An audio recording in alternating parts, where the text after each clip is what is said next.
क्या आपको पता है भारत में जिस तरह गंगा नदी को सबसे पवित्र नदी माना जाता है, वैसी ही यहाँ एक ऐसी भी नदी है जिसके पानी को भी छूने से लोग डरते हैं।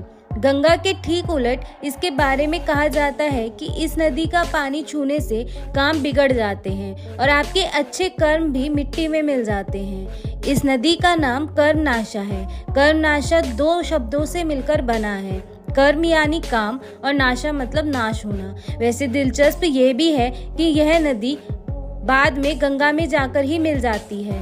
कर्मनाशा नदी को लेकर कई कहानियां प्रचलित हैं। ऐसा कहा जाता है कि प्राचीन समय में कर्मनाशा नदी के किनारे रहने वाले लोग इसके पानी से भोजन बनाने से भी परहेज करते थे और फल खाकर गुजारा करना ज्यादा पसंद करते थे। बिहार के कैमूर जिले से निकलने वाली कर्मनाशा नदी बिहार और उत्तर प्रदेश में बहती है। यह एक तरह से बिहार और यूपी को दो भागों में बांटती है। कर्मनाशा नदी यूपी के सोनभद्र, चंदौली, वाराणसी और गाजीपुर से होकर बहती है और बक्सर के पास गंगा में मिल जाती है। इस नदी के बारे में माना जाता है कि जो भी इस नदी को पानी छूता है उसके बने बनाए काम बिगड़ जाते हैं। इस नदी की लंबाई करीब 192 किलोमीटर है। इस नदी का 116 किलोमीटर का हिस्सा यूपी में आता है, जबकि बचा हुआ 76 किलोमीटर बिहार और यूपी को बांटता है। इस नदी को लेकर प्रचलित एक और पौराणिक कथा के अनुसार राजा हरिश्चंद्र के पिता सत्यव्रत बेहद पराक्रमी थे। उन्होंने एक बार अपने गुरु वशिष्ठ से सशरीर स्वर्ग में जाने की इच्छा व्यक्त की। गुरु वशिष्ठ ने ऐसा करने से मना कर दिया।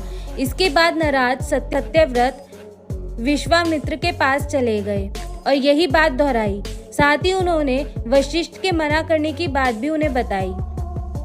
वशिष्ठ से शत्रुता के कारण विश्वामित्र राजा सत्यव्रत को स्वर्ग में भेजने के लिए तैयार हो गए। विश्वामित्र ने अपने तप के बल से यह काम कर भी दिखाया। इसे देख इंद्र क्रोधित हो गए और उन्होंने उल्टा सिर करके वापस धरती पर भेज दिया। विश्वामित्र ने हालांकि अपने तप से राजा को स्वर्ग और धरती के बीच रोक दिया। ऐसे में सत्यव्रत बीच में अटक गए और त्रिशंकु कहलाए। कथा के अनुसार देवताओं और विश्वामित्र के युद्ध बीच त्रिशंकु धरती और आसमान में उल्टे लटके रहे। इस बीच उनके मुंह से तेजी से लार टपकने लगी और यही लार नदी के तौर पर धरती पर प्रकट हुई।